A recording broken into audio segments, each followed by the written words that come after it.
Islam itu bukan mereka itu kepentingan politik. Iya. Nah, saya sih sebetulnya persoalannya itu gini, sebetulnya bukan usaha yang jadi gini. Saya tuh kepengen, saya tuh punya hutang lah istilahnya, pengen beribadah. Maksudnya gini,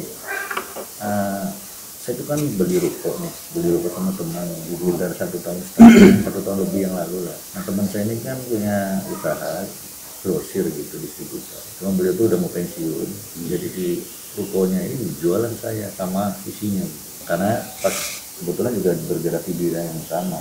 Nah ternyata setelah 1 tahun jalan di sini semakin melorot. Apanya tuh? Usahanya, usaha yang saya terusin ini. Padahal sama kalau yang kita beli ruko plus usaha. plus usahanya. Beli ruko plus usahanya. Nah kan saya kan pokoknya ini nggak saya masukin ke bank, saya cicil secara pribadi. Jadi selama 5 tahun saya cicil. Udah jalan 1 tahun itu udah mulai berat nih. Ini kan udah 1 tahun lebih sedikit ya. Semakin berat. Nah pikir bukan nomor juga ya. Saya tuh orangnya tuh nggak bisa terlibat utang-utang gitu. Saya tuh pinginnya tuh ruko itu saya mau jual buat nutup utang itu. Jadi setelah saya jual kan otomatis masih ada uang, saya bayarin semua ke sana gitu ya. Masih ada lebih ya nggak apa-apa gitu. Kemana udah saya coba iklankan, dipasang di banner di mana-mana, itu udah hampir beberapa bulan ini masih belum hasil gitu. Apakah perlu di ikhtiar yang lain gitu kan? Apakah tempat saya itu kurang menarik atau memang suruh apa iklim usaha lagi? Ada fotonya nggak Pak? Nah, berarti betul ya. Jadi bukan toko baka aja. Ini pokoknya segeblek lah kata bahasa Sunda mah. Iya betul. Segeblek tanah ini nggak bagus, auranya jelek semua. Jadi kalau cabangnya cuma di sini ya udahan. Tapi kalau cabangnya 5 di tempat-tempat lain ya bisa nutup yang ini. Gitu. Iya. Tapi ternyata emang di sana banyak yang tutup. Banyak banget yang tutup. Nah kebetulan gini, pemilik ownernya daripada pertokoan ini kan pertokoan itu kan sebenarnya besar loh. Iya. Mungkin ada hampir lebih dari 50 ruko lebih, ada 70-an kali ya. Di belakangnya juga sekarang jadi tempat spa gitu kan. Jadi akhirnya seluas. Nah ownernya itu ada di situ terus. Ya. Nah beliau ini masih punya sekitar 5 atau 6 ruko yang belum laku Di tempat lain. di situ di lokasi itu. Iya. Mau dijual. Mau dijual juga. Nah saya pikir saya mau ada maksud, saya mau tawarin lagi, saya mau balikin lagi dia gitu biar dia buyback lagi sama saya gitu kan. Apakah bisa nggak kira-kira misalnya YouTube biar beliau ini beli lagi kan beliau ini begitu udah triliunan. Gitu. Kan duit triliunan karena dia usaha jual beli bisa jadi. Iya. Maksudnya nggak ada harapan nggak kira-kira pasti dibeli lagi sama beliau. Bisa mungkin, tapi kan dia pasti mau untung. Nggak apa-apa, saya jual murah kok. Iya. Di bawah harga dia jauh. Iya boleh dicoba. Karena dia kan pengusaha. Iya. Jadi jual beli gitu berarti. Yang penting jangan menyinggung kita bahasanya. Enggak. Pak, saya tidak bisa menjalankan, kayaknya saya jual lagi. Bahasanya gitu. Ini beda lagi jadi gini. Saya kan beli rokok ini sama teman sendiri. Oh, bukan orang itu. Bukan orang ini. Oh iya beda ya. Ini teman ya, jadi ini teman saya sendiri beda. Oh, teman saya kan tetapnya tahunya cicilan dulu dari saya. Kalau beda, insya Allah lah bisa. Terus persyaratannya apa ya Pak, fotonya atau gimana Pak, nggak usah ya? Foto ini aja paling nanti. Fotonya cukup. Kalau buat ke saya cek foto ini dulu. Bapak ada nomor saya nggak yang 84? Nah kayaknya udah saya simpen kayaknya. Nanti saya biarin kalau langsung ke hotel. Kirim. Oh iya udah. Kan ada di itu nomor saya belakangnya 84. Kirim aja nanti ini deh. Iya. Terus satu lagi, kalau sebetulnya kan gini, usaha saya itu sebenarnya sama dengan ini pemancingan. Karena saya beli dari di lokasi di Cibaus. Saya kebetulan juga ada toko, ada gudang gitu ya. Saya punya toko satu yang dulu ini yang saya pakai ini kosong, sekarang udah kosong ya, karena madepnya kan ke tembok. Sedangkan yang di sebelah sini kan ada toko lagi juga. Saya malah ngontrak berjualan karena itu madepnya jalan. Bisa nggak ya kalau saya tuh pengen banget tuh saya ngebeli toko ini, toko yang di samping ini. Saya udah berulang kali minta dijual atau biar saya bisa renov atau kan biar ketinggi atau berubah bangunan gitu. Oh, di kontrakan itu kan kita beli. Yang saya beli, tapi bosnya ini yang ownernya yang developernya nggak juga udah berapa tahun. Saya ngontrak, saya ngontrak. Saya sebenarnya dari usahanya kan memang anak saya kan yang nulisnya di online digital. Memang konvensional secara ini udah terlalu nggak ini, cuman saya pengen punya saya lokasi aja dengan itu kan itu depan jalan kan. Nanti sebetulnya kalau ini memang kan tempatnya juga jelek. Iya, lokasinya memang jalan. Ya siapa tahu di tempat lain masih jalan. Ini memang lokasinya apa? Tanahnya. Jadi mungkin banyak faktor-faktor yang kita nggak ini ya. Ya kalau ketanahan auranya jelek ya usaha apapun sebagus apapun ya tetap naik. pendapatan 100 juta sehari, ketika di tanah itu ya kalian bisa pulih, bahkan bisa 5 juta anjloknya. Iya betul sekali. Saya malah jadi turun. Kalau saya jadi uang saya yang ini malah kesedot. Oh nyicil ini usahanya sudah ada hasil. Ya udah mending jualan, yang penting laku aja kan. Yang Buang penting sial. laku aja. Saya pengen biar laku terus saya biar bisa bayar utang udah itu dulu. Iya. Nanti PR yang keduanya paling yang ruko ini yang mau saya beli. Iya. Ada harapan nggak kira-kira sama toko saya sebelahnya ya? Jawabannya apa? Pernah ditawar nggak apa belum? Belum dijual katanya, belum dijual gitu dulu. Belum dijual kan bilang masih banyak tanah katanya, masih bawa kantor katanya gitu terus. Kalau mau foto tokonya ada. Nanti dikirim kalian. Ini foto yang mau dibeli, ini yang mau dijual gitu ya. Bisa baca Quran kan online. Jadi gini, kalau saya kan sebetulnya kan Islamnya ini mualaf ya. Oh iya. Tapi dari tahun 2010 kira-kira saya mualaf di Islam, tapi saya sendiri kan nggak pernah belajar membaca Quran, cuman saya belajar dari Iqra ada sedikit banyak yang paham lah, ngerti. Maksudnya nggak bisa kayak ini, nggak anak santren kan, karena belajar gitu namanya usia. Iya, cuman maksudnya belum pintar gitu, maksudnya masih iya bisa maaf. Ini jin. Iya jin. Muji. Iya muji buku kan, harusnya ada umumnya nih kan. Iya muji itu mati ya. Itu udah bisa. Iya. Nah. Ini baca. Kalau mau telapinya gampang, mau ini pelan-pelan dulu, iya dulu. Ini kan bait, tapi kan ini kan ada goinnya kan, ada ainnya kan. Ya kan sebetulnya ain bukan sih? Ini ain angin gitu terus ini Al-Ba'is. iya ain Bukan goin. goin dulu ya. Kalau goin ada titiknya di sini. Oh iya ain ya.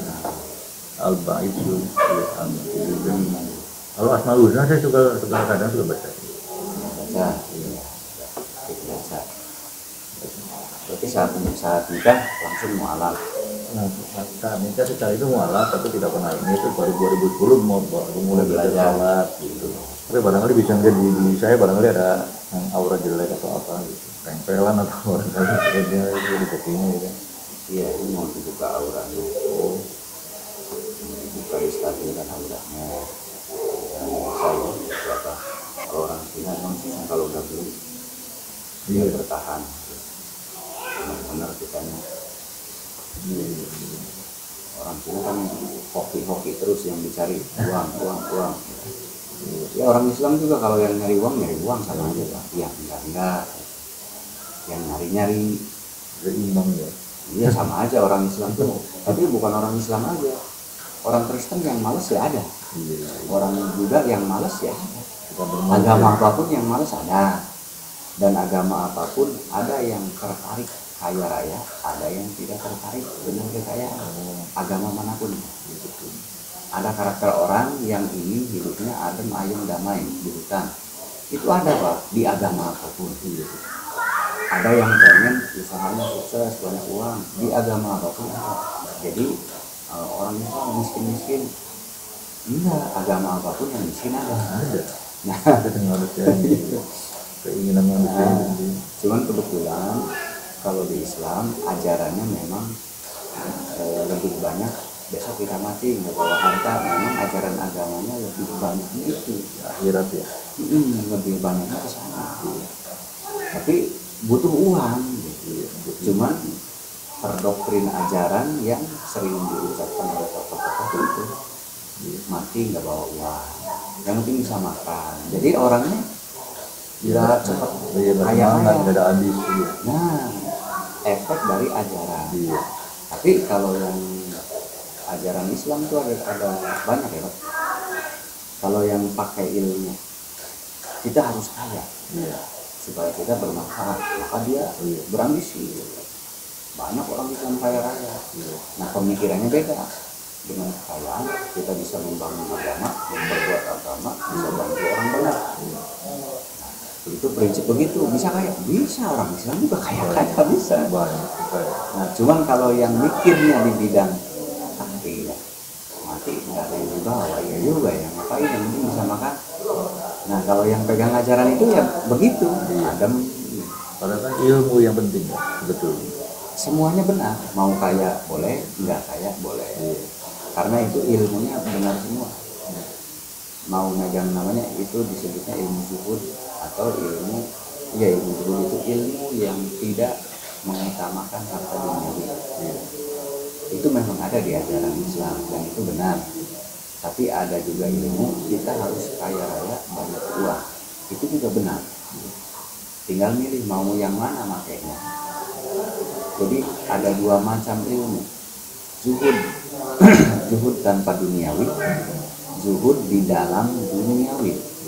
Berarti kaya raya, tapi tetap kepada Allah. Dengan kekayaannya itu tetap kepada Allah. Ada yang memilih tanpa duniawi, berarti hidup seadanya, tapi tetap kepada Allah. Jadi sama mau milih yang mana gitu. Kan orang nggak sama, memang banyak juga yang memilih tinggal di kebun, di ladang, waktunya sholat, adem ayem, waktunya makan padi ada, itu kan. Di mana? Di sini lingkungannya. Di pedesaan tuh lingkungannya begitu. Ada lohor ke kali, wudhu, naik, panen, tanam apa. Itu banyak yang begitu. Cuman kan tidak mungkin kalau katakanlah tidak bermanfaat untuk orang ya beda lagi ya. Kadang-kadang orang kaya kan bermanfaat, bisa membantu sedekah gitu kali ya. Makanya semuanya benar. Iya betul. Mau pilih yang mana? Gitu, mau pilih zuhud di dalam kekayaan, berarti uang ini harus dipakai di jalan Allah. Contohnya pekerjakan orang, jangan istilahnya menguras keringat orang lain, berikan hak-haknya. Nah, itu dulu di dalam kekayaan. Dan uang itu bukan punya kita, uang itu punya Allah, dan uang masyarakat dipegang oleh kita. Nah, itu ilmu Nabi kaya raya Pak. Tapi hidupnya di emperan, di Adam. Gitu.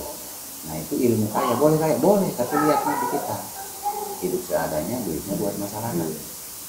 Nah, ada yang satunya menghindari duniawi. Ini semuanya benar, tinggal sukanya yang mana. Tinggal kita sukanya yang mana. Kalau Rocky Gerung kan pecinta alam, Rocky Gerung. Ya kalau kita hidupnya kalau pecinta alam pasti miliknya hidup sederhana. Karena kalau sendiri, tapi kalau sudah punya keluarga kadang kan beda. Pusing. Tapi nggak tergantung Pak. Tergantung. Kan banyak juga di sini kan berkeluarga. Juga ya. Anaknya ikut di sawah. Kalau mikir kemajuan dunia ya tertinggal. Iya. Kalau mikir kemajuan dunia tertinggal, tapi kalau berpikir tentang beban dosa mungkin mereka sedikit kadarnya sedikit, karena kan jalan dosanya nggak ada. Jalan berbuat dosanya nggak ada. Sedikit, cobaannya sedikit lah. Nah, tapi kalau itu di dalam duniawi jalan dosanya banyak tuh. banyak banget jalannya. Banget ya. Ustaz beneran, zakat segala macam. Makanya kan ada dua pilihan. Kamu termasuk yang kuat atau tidak? Iya. Oh, saya nggak kuat, saya milih ini aja tanpa duit. Karena saya nggak kuat. Saya sih kuat, ya udah pilih hidup bersama dunia. Tinggal pilih yang mana, hidup sama uang atau tanpa uang. Sesuaikan dengan kekuatan kita. Nah, jadi ada pilihan. Itu semuanya bang. Kadang hidup itu kita misteri sih ya, dalam itu bikin ya. Saya juga nggak pernah nyangka bakal dikasih kan. Iya, itu dia. Kan di Islam itu rezeki adalah gaib, jodoh adalah gaib. Maksud jodoh gaib, rezeki gaib itu adalah itu hak Allah menentukan. Ya di agama lain mungkin sama sih ya. Gitu Pak. Jadi kita nggak bakal tahu rencana kedepannya, nggak bakal tahu. Bapak mau banyak uang belum tentu tahu. Bapak mau jatuh kita nggak tahu. Bapak mau naik daun tiba-tiba terkenal kita nggak tahu. Itu mah jodoh pati bagja itu urusan Allah. Yang disebutnya rezeki, jodoh, kebahagiaan. Memang hanya di Islam kan sebenarnya selaras ya dengan ilmu kejawennya itu sendiri kan. Dan kita dulu dari zaman kecil kan tahu ya, ya beton gitu. Kalau agama lain nggak bakal nyambung. Beton hari lahir. Ya kan, kita ada tahlil apa kan dulu kan dari budayanya ke situ gitu. Makanya di Islam pas. Dengan agama lain nggak nyambung. Ya dulu di Kristen dari terkucil sebetulnya karena ya beda komunitasnya sedikit. Ya di Islam juga ada banyak ini Pak, ada banyak aliran. Yang pakai tahlil itu saya. Mungkin istri Bapak juga ada tahlilnya. Ada. Ada yang tidak pakai tahlil Islam itu, namanya Muhammadiyah. Oh iya. Ada Muhammadiyah, Di Islam juga ada aliran-aliran yang tidak baiknya, seperti ISIS itu jadi teroris, itu Islam juga. Iya, itu melenceng. Itu Islam juga, itu bahaya. Nah, HTI itu bahaya. Di Indonesia itu sudah banyak yang disebut Wahabi atau HTI. Simbolnya adalah ada tulisan Arab La ilaha illallah Muhammad Rasulullah, itu simbol yang dipakai oleh grup ISIS dan HTI. Benderanya hitam, tulisan Arab itu dipakai oleh mereka. Makanya oleh kita itu dilarang, jangan, karena dipakai oleh mereka. Bukan nggak boleh tulisannya, yang nggak boleh itu karena mereka memakai lambang itu. Jadi takutnya kita disamakan. Itu Islam yang tidak baik. Keras ya itu, nanti pahamnya mungkin beda. Itu kebutuhan politik itu Pak. Itu kebutuhan politik global itu mah. Jadi berkedok agama aja. Iya, itu mah kebutuhan politik global. Karena di Islam itu ada ajaran peperangan. Maksudnya bukan ajaran peperangan. Di Islam itu sejarah-sejarah Nabi itu kan ditulis dan di Al-Quran tercantum. Nah, orang-orang yang punya kepentingan global bisa saja mengambil celah. Dari mana kita mengambil keuntungan? Itu semua agama dipelajari oleh mereka, Pak. Semua agama dipelajari oleh mereka, diambil cerah dari kitab sucinya. Ada nggak ajaran yang bisa kita pakai? Di Islam itu sangat besar peluang. Kenapa? Karena Nabi itu rajanya perang. Rajanya perang tak terkalahkan kerajaan-kerajaan Islam di zaman itu. Padahal pendatang baru. Pendatang baru tapi langsung nggak terkalahkan. Nah di situ diambillah spirit peperangannya oleh orang-orang politik. Sama itu udah berbeda ya. Tapi kan Al-Quran nggak berubah.